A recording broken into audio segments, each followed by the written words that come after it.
Me apresentando, chamo-me Pedro Caridade Freitas. Vou hoje falar convosco sobre a história do direito internacional público.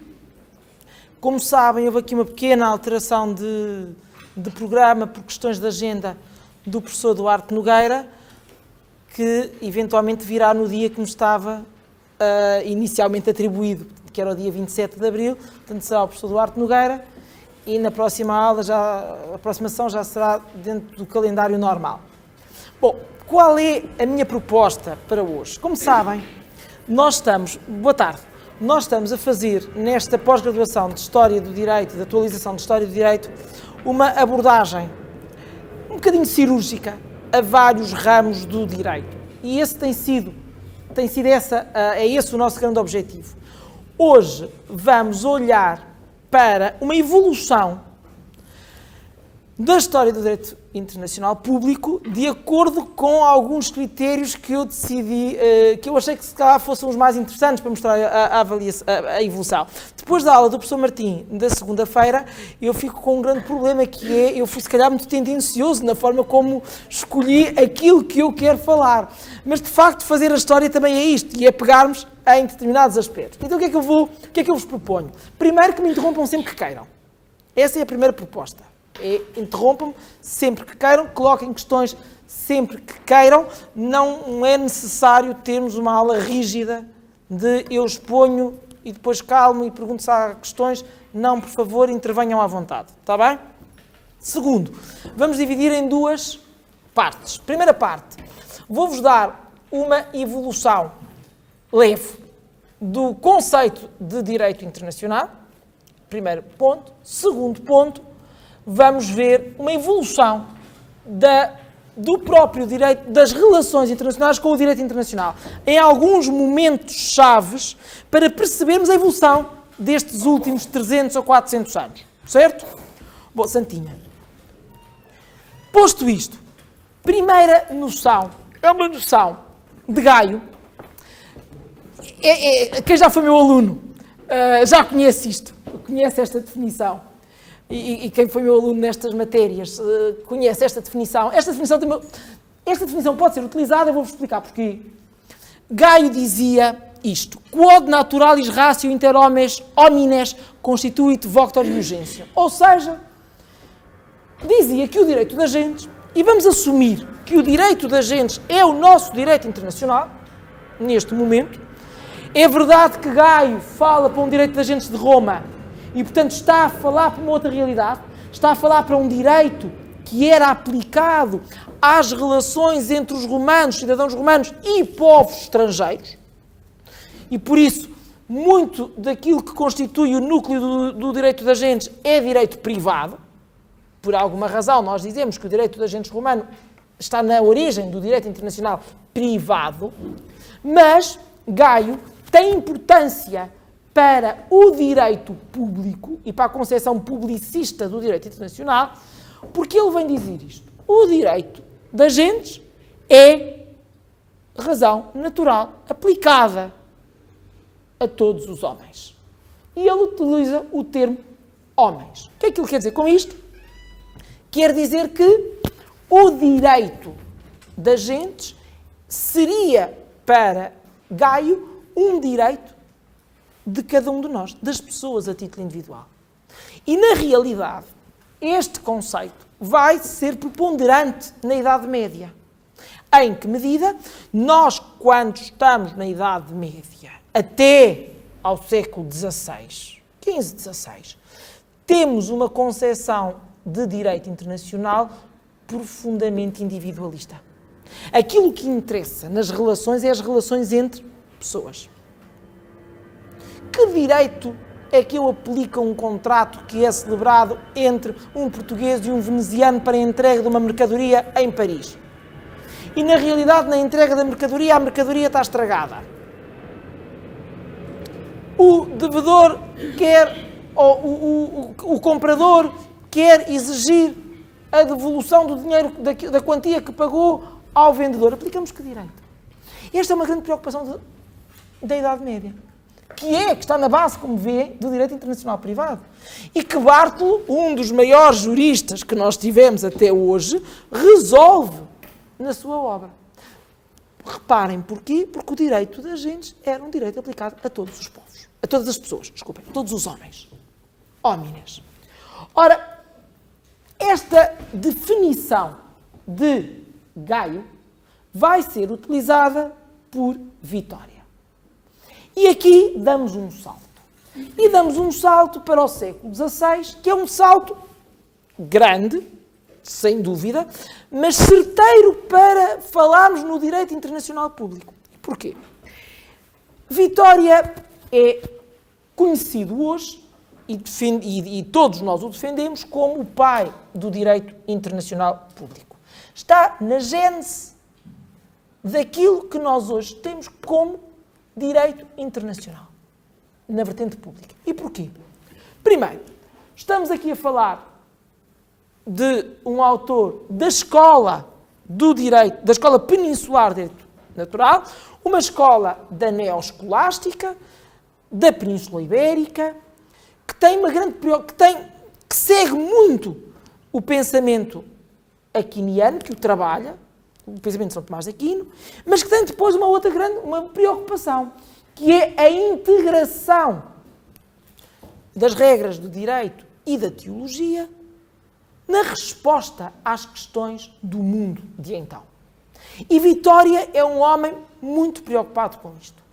Porque, reparem, Vitória, que vive durante um dos períodos áureos do Império Espanhol, nomeadamente quando Espanha está a ocupar o Novo Mundo, os territórios das Américas, e quando Espanha tem uma relação de alguma estranheza, para ser suave, com os impérios aztecas, incas e maias, chega lá, ocupa, conquista e em muitos casos destrói.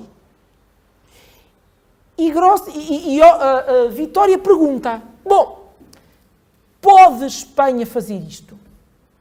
Pode o Império de Carlos V chegar ao continente americano e ocupar aqueles territórios, retirar território às comunidades organizadas que já lá estão? Pode obrigá-los a converterem-se à fé cristã? Pode matá-los? Pode-lhes fazer guerra? De qualquer maneira?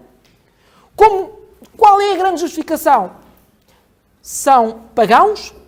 São infiéis? Não são cristãos? Não são comunidades civilizadas à luz daquilo que eu sei o que é uma civilização no século XVI? Onde é que nós estamos? O que é que se faz? E, de facto, Vitória tem uma grande preocupação em responder isto, mas não é ele sozinho. Tenta encontrar uma solução Vitória, como tenta Luís de Molina, como tenta Bartolomeu de Las Casas, que tentam, de alguma forma, encontrar respostas para esta questão, e mais do que isso, tentam, ao mesmo tempo, apontar possíveis soluções para os problemas que assolam Espanha e os povos descobertos. Reparem, se eu tiver uma tese profundamente restritiva, que tínhamos na Idade Média, a dizer que eu posso fazer guerra a povos não cristãos, bom, então eles não são cristãos. Eu chego lá e posso-lhes fazer guerra.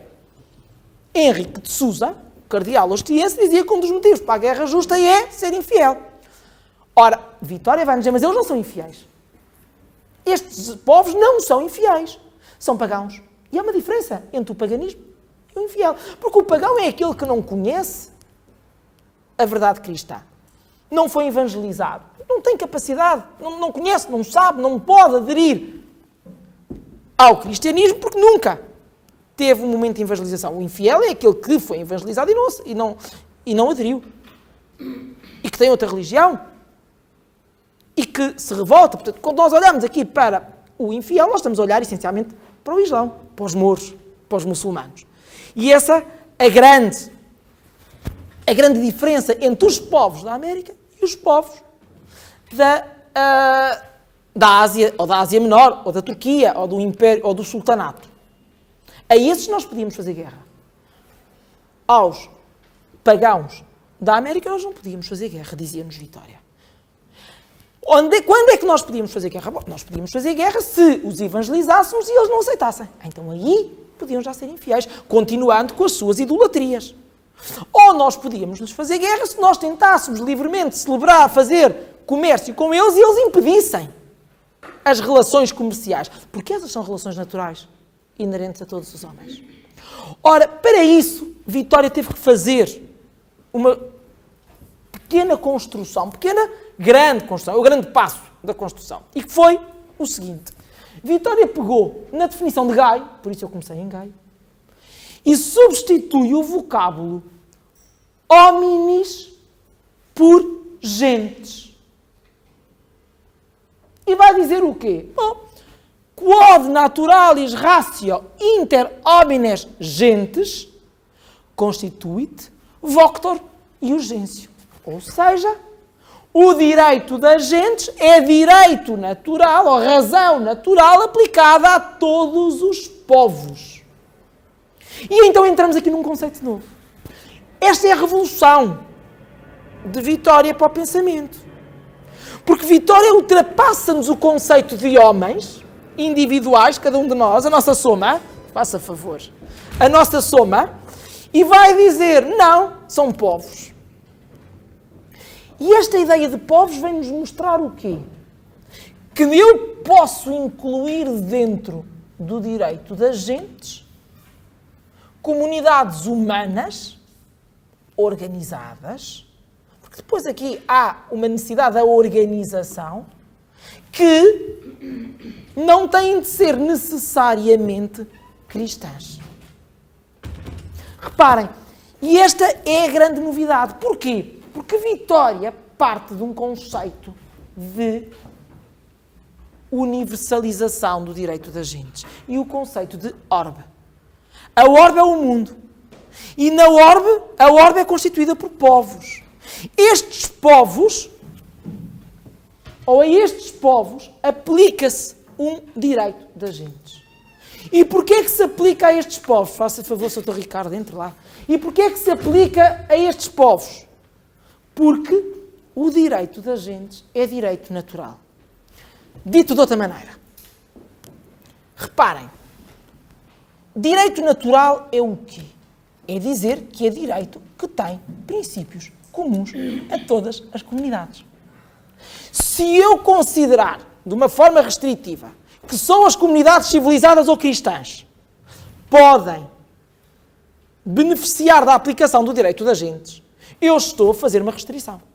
E então estou a dizer, bom, só os povos europeus, os Estados, ainda não temos Estados, mas os territórios independentes europeus é que podem ser beneficiários do direito das gentes. Vitória não nos diz isso. Bom, não diz em primeiro lugar porque ainda não estamos na época do Estado. Vitória não conhece o conceito de Estado. Mas concede o conceito de gentes, como comunidades organizadas. E, portanto, aquilo que ele vai dizer é, há comunidades organizadas que não têm de ser da mesma civilização europeia ou cristãs, desde que não sejam infiéis, a quem nós aplicamos o direito das gentes. E, portanto, estão protegidas pelo direito das gentes. O que é que isto significa? Significa que os espanhóis não podem chegar ao continente americano e ocupar, sem mais. Têm que respeitar as comunidades que lá estão. Segundo, significa que não podem forçar a evangelização. Devem fazê-lo. Não podem fazer guerra sem previamente serem atacados. Devem celebrar o comércio com estes povos. E só podem fazer guerra se os povos impedirem o exercício do comércio. E depois há uma outra prerrogativa que é, e podem eles ir para lá? Claro que podem. Os espanhóis podem ir para o Novo Mundo, com certeza que sim. Porque é de direito natural o ius peregrinandi, a possibilidade de migração. E, portanto, os povos que lá estão não podem impedir esse mesmo direito de migração. Porque isso é da natureza dos povos.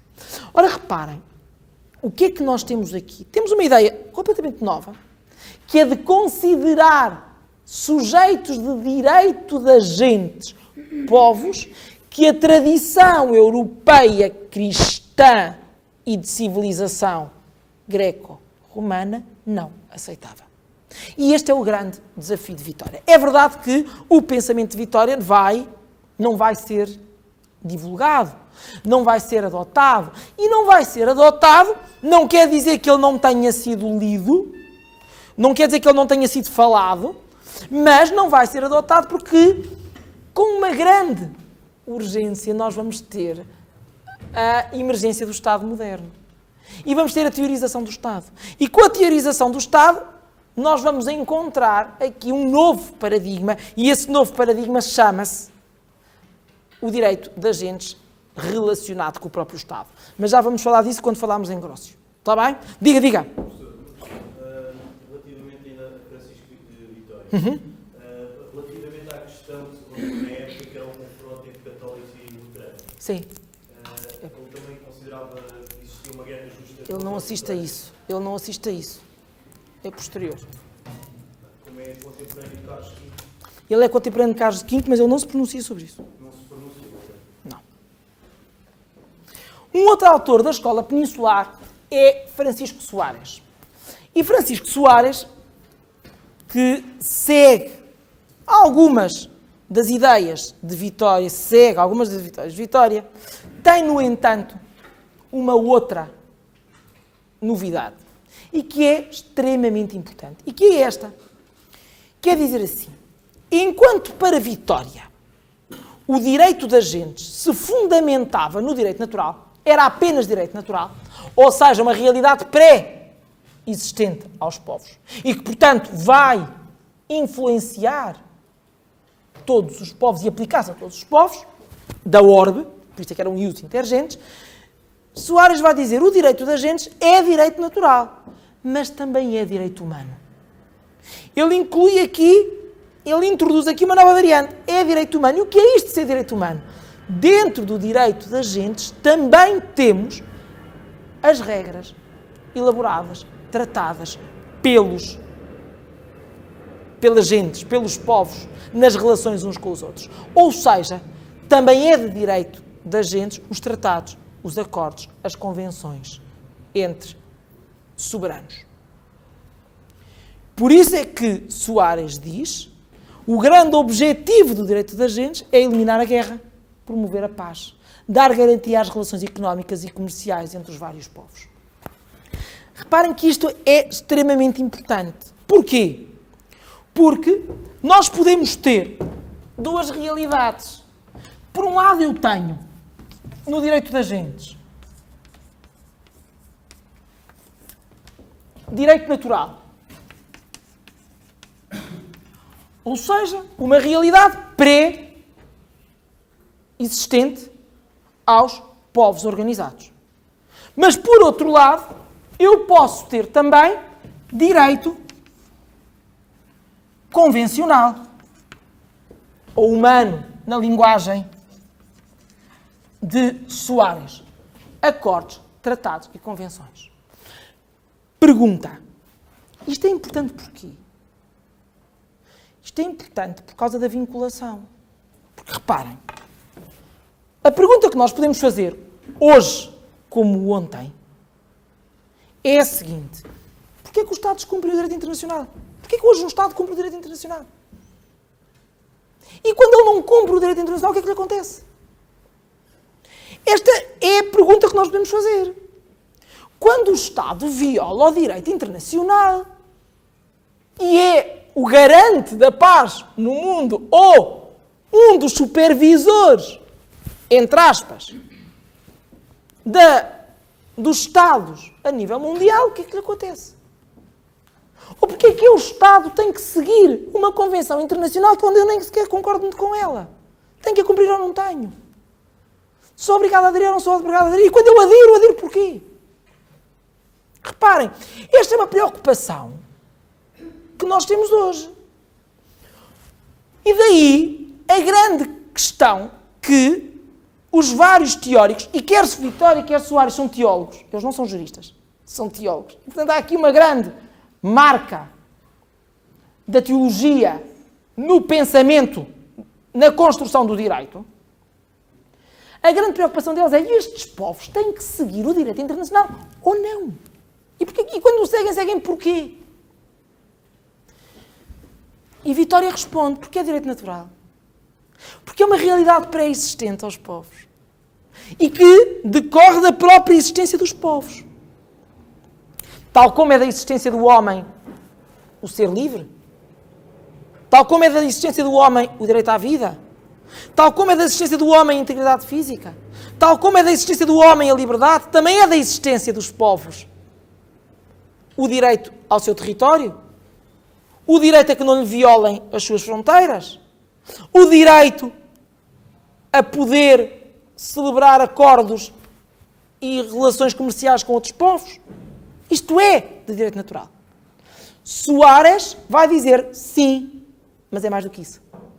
Os povos também se vinculam porque decorre da sua vontade. E, portanto, também é direito das gentes. Não só realidades pré-existentes ou priorísticas aos povos, mas é direito das gentes aquilo que os povos celebram entre eles. E daí o direito humano. Por isso é que quando se pergunta, e os senhores não veem, porque está aqui embaixo, por isso é que quando se perguntam a Soares qual é o fundamento do direito das gentes, ele diz: o fundamento está no consensus gêncio, no consentimento dos povos. Fiz-me entender? E isto é muito importante, porque a partir do século XVII nós temos novas realidades. Sim, força, diga-se, doutora Mariana. Madalena. Mas a outra teoria do Espera lá, o que é que eu tiro? Ah, e o de trás. Desculpa. Diga. A concepção de Vitória, que tem o fundamento do direito a gentes no direito natural e não fala do direito humano, também implica convenções e tratados, porque senão... Sim, com certeza que sim. Não, está bem, com certeza, doutora, é verdade. Mas, quando se pergunta à Vitória porquê é que estes povos respeitam o direito a gentes, eles não dizem porque há tratados. Respeitam porque há um direito natural. E esse direito natural obriga a respeitar. Ele não lhe chama Pacta Sunt Servanda, que lhe vai chamar Grossi depois.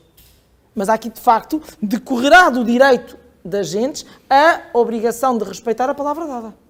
Mas ele também considera que os pactos também vinculam, de certa maneira, não é? Porque Os pactos vinculam porque decorre do direito natural. Não dos seus próprios pactos, mas decorre do direito natural o respeito dos pactos. Certo? Faz favor, Sr. Doutor.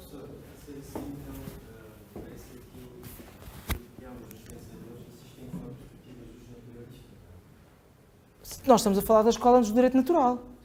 Isto é a Escola Peninsular de Direito Natural, do século XVI.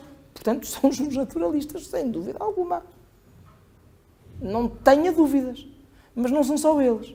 Vão ser eles e muitos outros até à atualidade. Mas isto é, e por isso é que eu comecei por dizer, estamos a falar da Escola Peninsular de Direito Natural. O direito natural justifica e fundamenta o direito, sem dúvida. Mas repare, a partir do século XVII, como eu vos estava a dizer, nós temos uma outra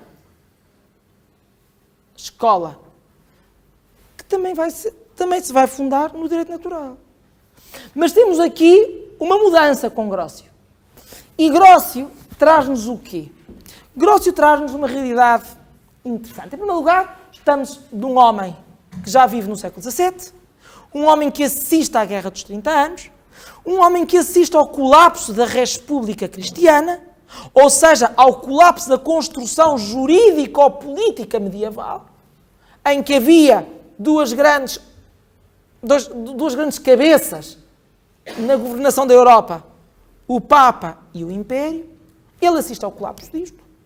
Mas é um holandês protestante e que, portanto, já assistiu, já é herdeiro da Reforma Protestante, já é herdeiro do momento em que a cristandade começa a duvidar do poder temporal do Papa, e atenção, estamos a falar de poder temporal do Papa, não estamos a falar de poderes espirituais. O poder temporal do Papa começa a duvidar, começa a pôr em causa, isso, a Reforma Protestante é disso sinal, e Grócio não é um teórico, não é um teólogo, como foi Soares ou Vitória da Escola Peninsular. Grócio é alguém que trabalha com os Estados.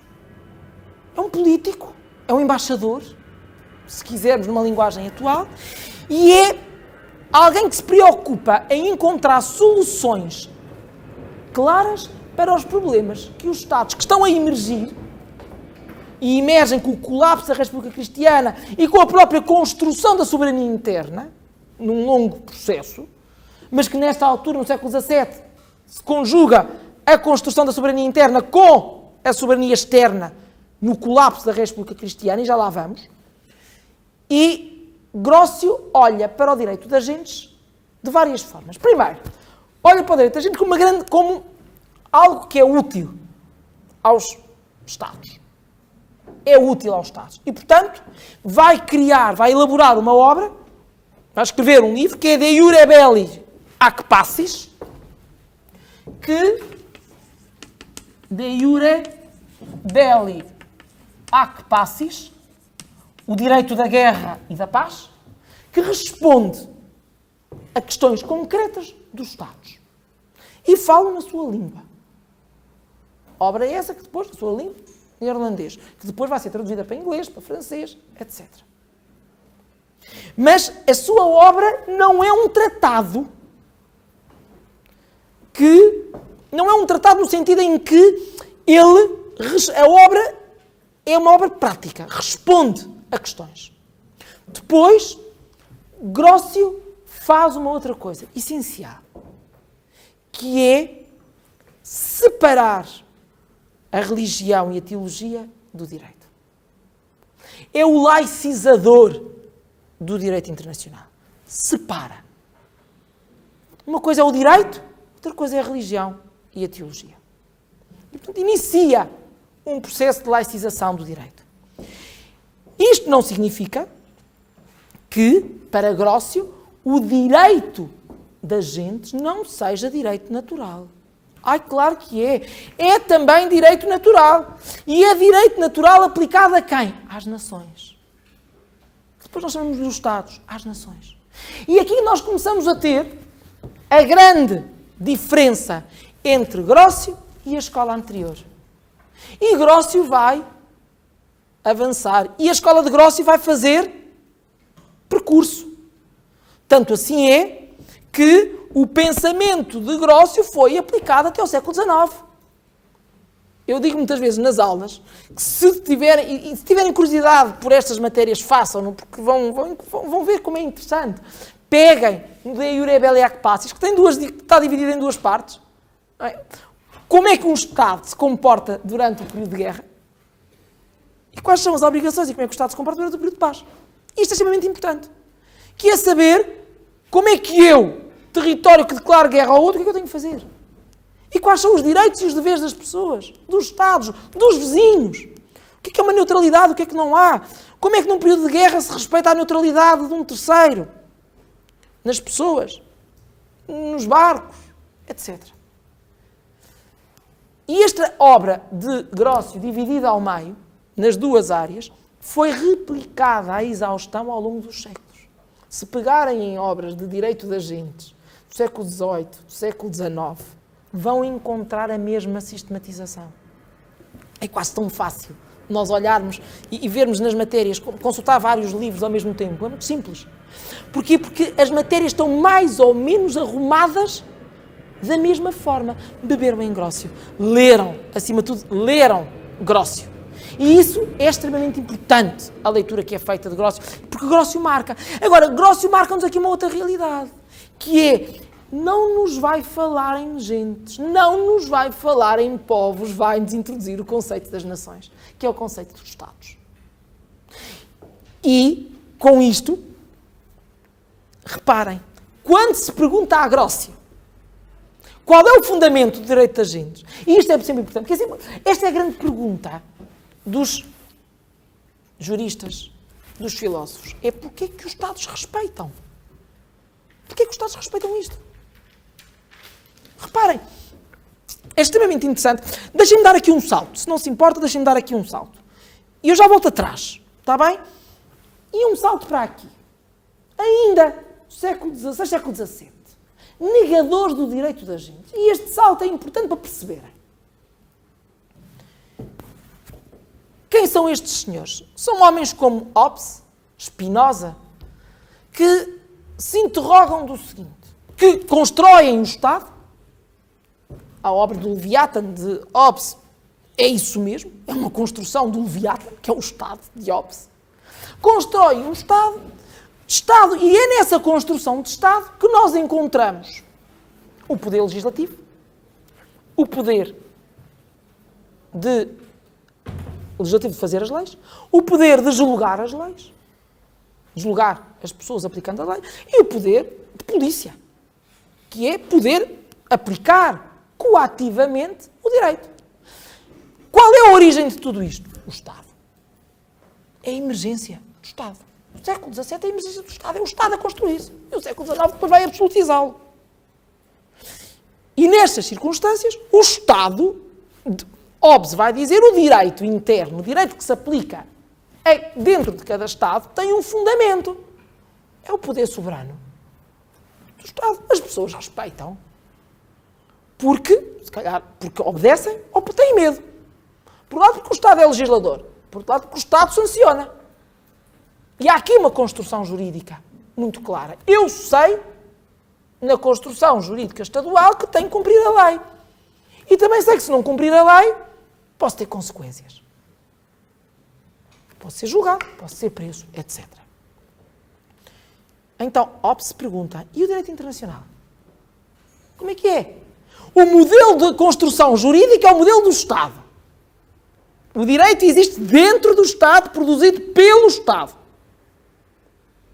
O direito internacional é construído por que Estado? Quem é o legislador? Onde é que está o tribunal que vai julgar o Estado prevaricador?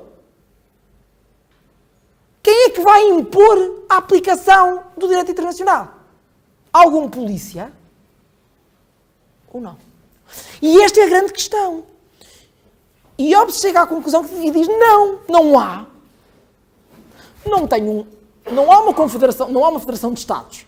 Ponto número 1. Não há um legislador. Não há um tribunal. Não há um polícia internacional. Então não há direito internacional. Há relações entre Estados que se fundam em tratados, em acordos, etc. Mas não há direito internacional. Esses acordos e esses tratados são o quê? São direito privado dos Estados. Das relações privadas. Não vinculam ninguém. Vinculam só as entidades signatárias. Se quisermos, é um direito internacional matriz privada. Se Espanha e Portugal celebram acordos, só vincula Espanha e Portugal, França, Inglaterra e os outros não têm nada a ver com isso. Não há direito internacional. Porquê? O fundamento está no Estado. Reparem, Vitória vai dizer isto. O fundamento do direito internacional para ele está na vontade das nações. É a vontade. Os Estados submetem-se, diz Grócio, desculpem, os Estados submetem-se ao direito internacional pela sua própria vontade. Porque querem. Estão a ver? E por isso é que é sempre importante olhar para o fundamento. Como é que se fundamenta? Qual é a razão de ser? Qual é a vinculação? Diga. Então, neste caso, Hobbes... Já vamos. Diga. O que Sim. ele faz é negar a existência do direito internacional... Enquanto direito. Enquanto direito. Sim. E, no fundo, aquilo que ele retrata é a relação entre Estados como se fosse uma espécie de obrigação natural. Exatamente. Se quiserem cumprir ou não. Exatamente. E é uma coisa mais forte. Exatamente. Não. O Estado Não, sabe porquê? Não, porque depois Hobbes dá um passo em frente e diz: porquê é que os Estados respeitam os acordos que celebram uns com os outros? Porque há um princípio que obriga os Estados a dar a sua palavra, a respeitar a sua palavra nas relações uns com os outros, e teoriza o pacta sunt servanda. Hobbes teoriza